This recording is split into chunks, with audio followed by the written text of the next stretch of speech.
हमारा जगन्नाथ सागर रू जोटी माटी बाहर सेटा तार स्पॉट ऑक्शन हे गला म्युनिसिपालिटी ऑफिस कॉन्फ्रेंस हॉल रे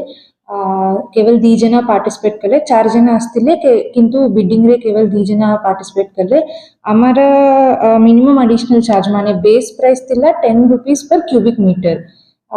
2 जना पार्टिसिपेट कले जना 11 रुपए और जने 12 रुपए बिड कले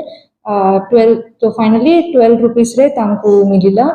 आज आमे तांको डिमांड नोटिस देबू टोटल हमारा 5000 क्यूबिक मीटर को हमें ऑक्शन करते तो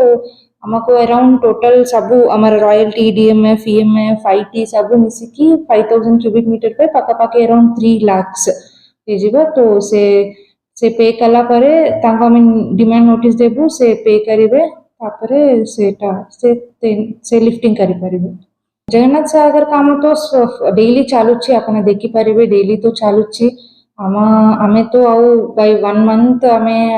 सारिबा पई चेष्टा करूछु स्पीड रे तो चालुची काम ये हमार टार्गेट अछि वर्षा दिन रे भी हमें टिके काम करि परिबे संकर सिल्क पुषर असले तो